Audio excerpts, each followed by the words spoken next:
There comes a moment in life when everything seems to converge silently toward a single point. A glance, a presence, a recognition that bypasses logic yet resonates in the soul with the force of something ancient, inevitable, and profoundly true. Finding someone who awakens that feeling is as if existence itself acquires new colors and depths. And no, this isn't just romance. It's a psychic summons. When you meet that person, there are no doubts. Inner truths emerge with crystal clarity, as if they have always been there, merely waiting to be activated. In this video, we'll explore those deep truths in the light of Carl Jung's analytical psychology, revealing how the soul recognizes its other half and what that truly means in terms of inner growth and integration of the self. If you feel that you have found this unique connection, comment below. My soul heeds the call. According to Carl Jung, every significant experience with another is ultimately a journey toward the self. When we speak of soulmates, we're not merely invoking a romantic idea, but describing a symbolic encounter that touches the deep unconscious. Jung teaches us that the human psyche is constantly striving for wholeness, and that wholeness unfolds through the integration of internal polarities, masculine and feminine, light and shadow, conscious and unconscious. In this context, meeting a soulmate can be understood as the activation of archetypal contents that guide us into the process of individuation. The other becomes a mirror, provoking intense projections that, once recognized, force us to see parts of ourselves that had been dormant. The idealization, enchantment, pain, and ecstasy that accompany these encounters are clear signs that something greater is stirring within us. The archetypes of Anima and animus, psychic components representing respectively the feminine in a man's soul and the masculine in a woman's soul, play a powerful role in these meetings. The soul recognizes the other, not by personality, but by a symbolic resonance that transcends the rational ego. We feel we already know the other because, on some level of the psyche, we have already been in contact with that image. Thus, what we call a soulmate is, in Jung's view, a potent manifestation of the unconscious that comes not to complete the ego, but to propel us toward the integration of our being. That is why, when this meeting occurs, we sense truths we cannot explain, but that we know with every fiber of our being to be real. When we encounter someone we believe to be a soulmate, what often reveals itself is not only the other, but a powerful reflection of what we carry within. Jung teaches that projection is one of the psyche's strongest mechanisms in human relationships. We project onto others all that is unconscious in us: desires, fears, ideals, traumas, hopes, even parts of our unlived potential. In the context of a profound meeting, these projections intensify precisely because the bond touches archetypal layers of the psyche, mobilizing ancestral images of completeness and union. At the very first instant of a soulmate encounter, there is a sense of recognition that defies logic. It feels as though we have always known that person, even if we are seeing them for the first time. This feeling, as genuine as it seems, can be partly constructed by unconscious projections that fuel the illusion of familiarity. Yet this does not invalidate the experience. Instead, it reveals its symbolic depth. The soul recognizes the archetype evoked by the other, and it is on that symbolic level that the encounter is established. Projection builds a bridge between the ego and the unconscious, using the other as a canvas.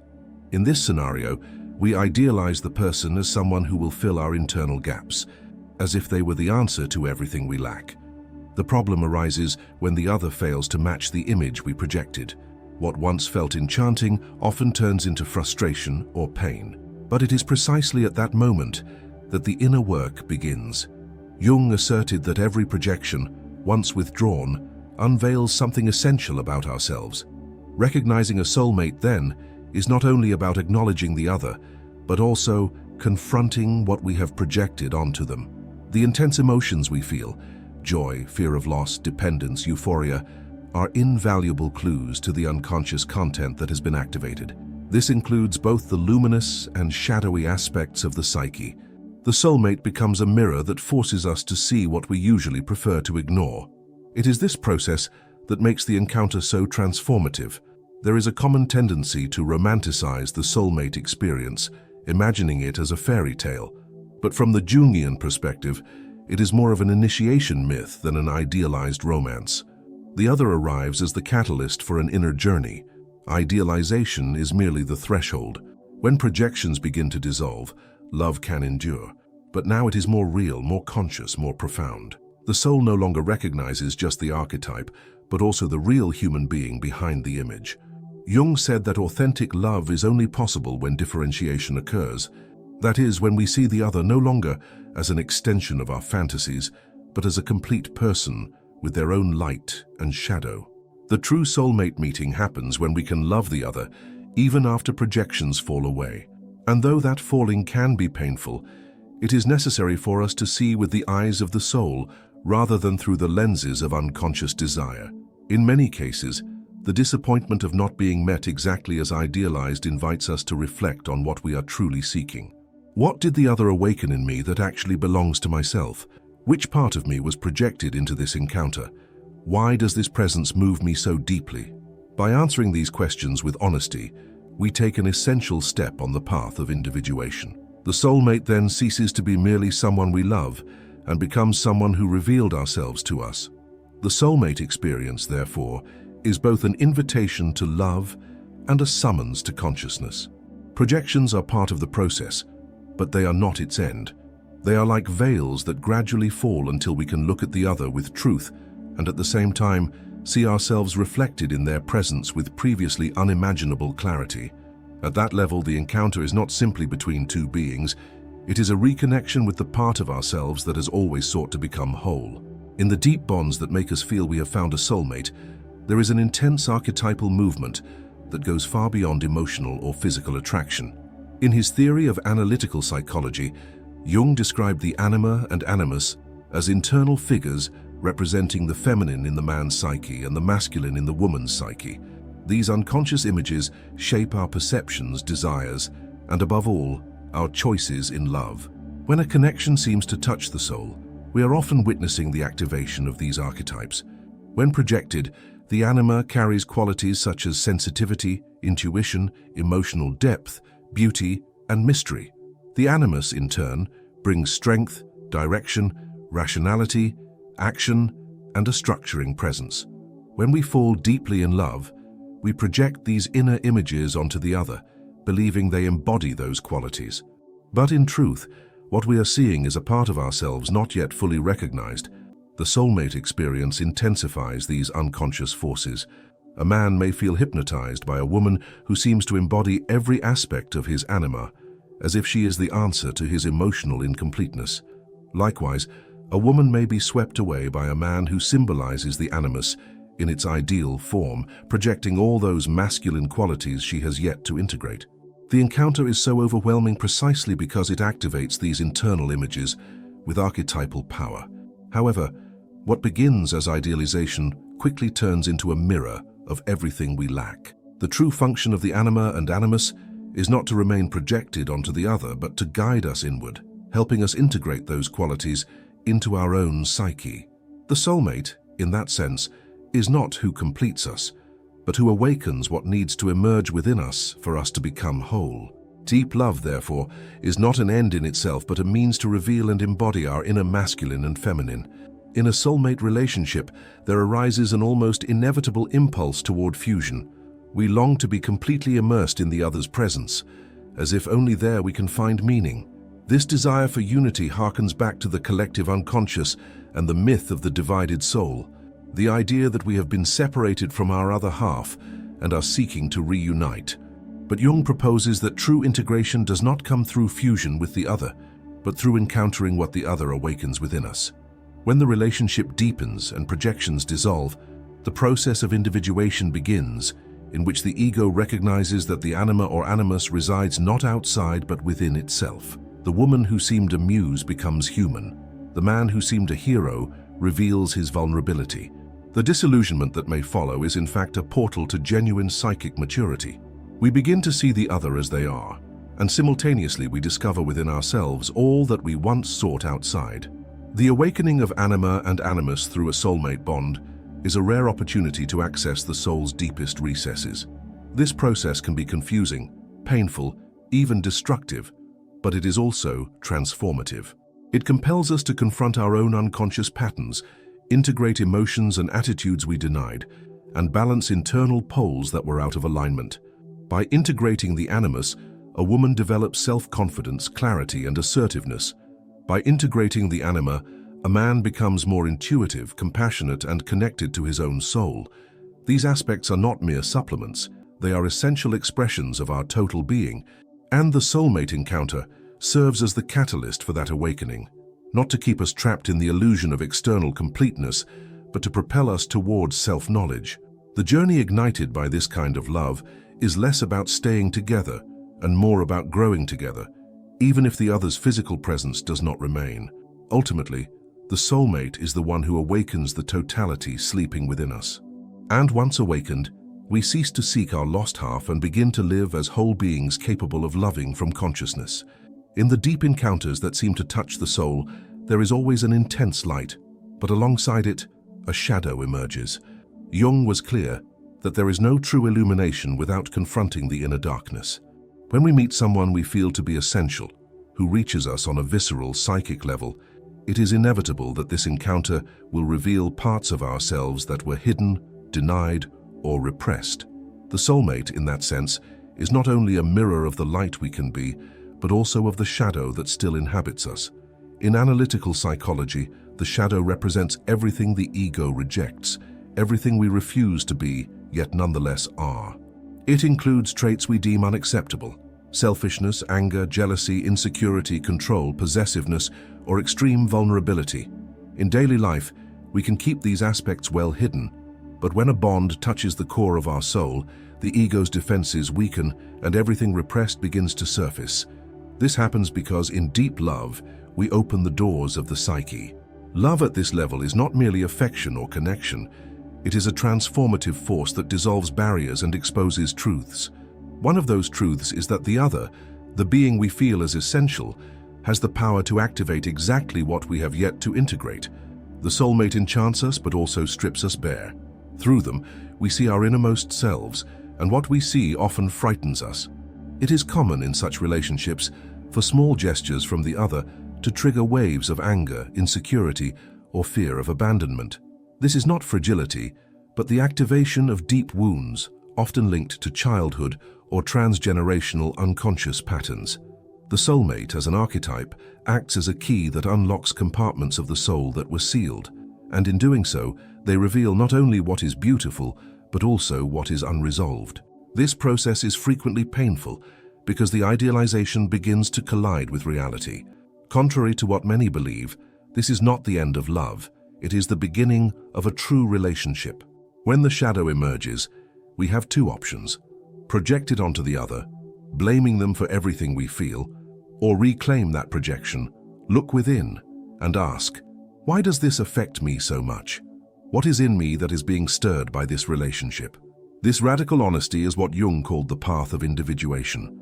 In meeting a soulmate, we learn that to love is also to accept the other's shadow, and more deeply, our own. This love is not blind, it sees, and in seeing, it transforms. When recognized, the shadow ceases to be a hidden enemy and becomes an ally in the journey of self-knowledge. It is at that moment that the relationship truly deepens, because it stops being a game of mirrors and becomes a space of mutual growth. There is an essential truth on this path. The more love we feel, the further down into ourselves we are drawn.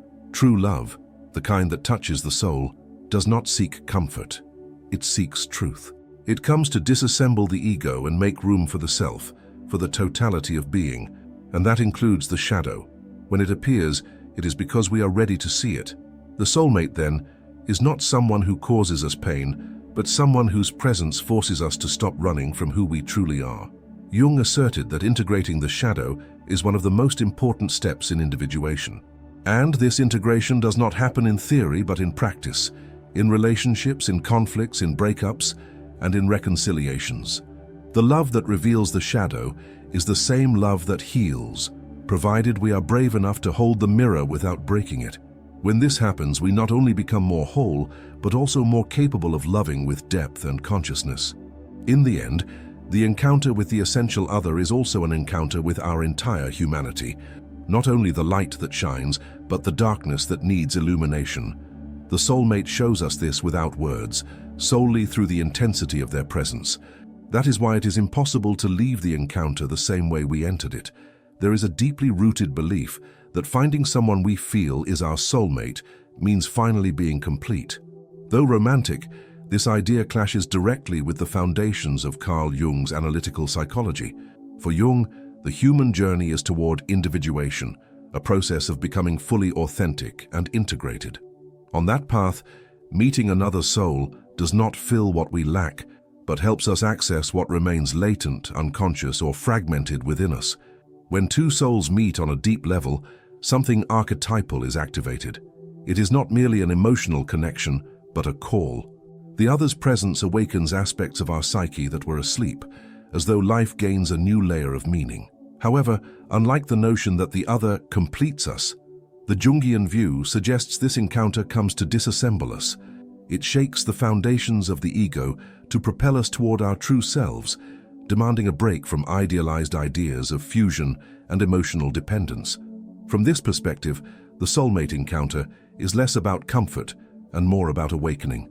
Rather than being gently led to the paradise of completeness, we are placed before our deepest dilemmas, our repetitive patterns, our most primitive fears.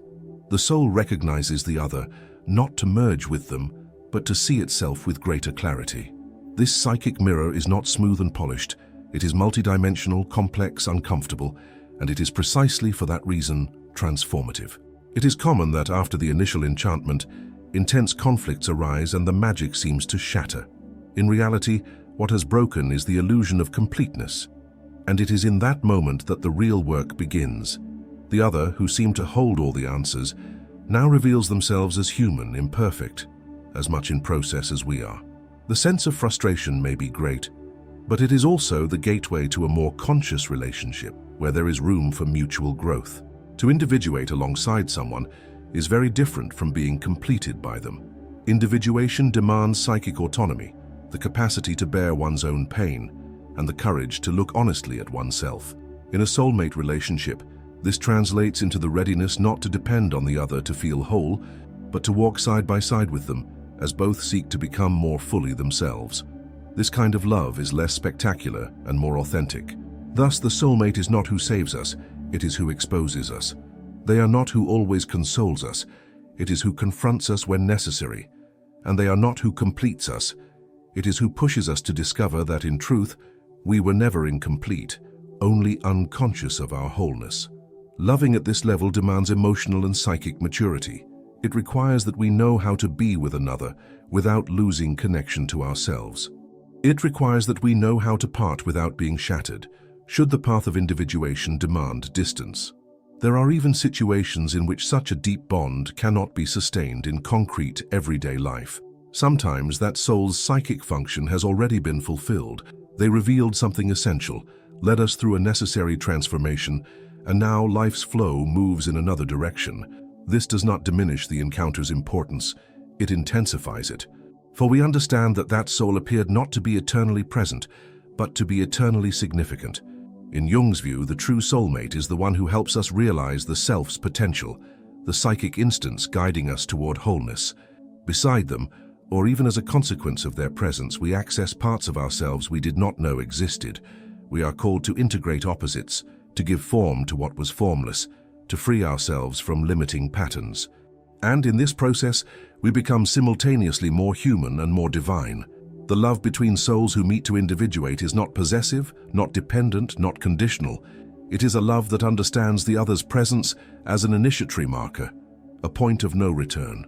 From that moment on, we can no longer live asleep, and even if our paths continue separately, both carry within them the spark that was ignited. For once touched by another true soul, the soul never sleeps again. When we meet someone who touches the soul at its most silent depth, something irreversible awakens within us. This kind of encounter is not about romantic completeness, but about inner revelation.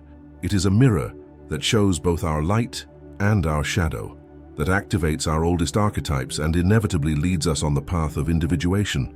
Carl Jung taught us that the soul seeks to become whole, and to achieve this, sometimes it calls another soul not to save us, but to transform us. The paths of true love are, more often than not, paths of consciousness. The soulmate appears as a catalyst for that consciousness, forcing us to abandon illusions, face projections, and integrate deep aspects of ourselves. And thus, the encounter becomes sacred, not for its duration but for its power. If this journey resonates within you, subscribe to the channel to continue exploring the psychology of the soul and the mysteries of the unconscious. And don't miss the video playing now. It delves even deeper into the themes we've touched on. After all, once the soul awakens, there is no turning back, only the call to become who we truly are.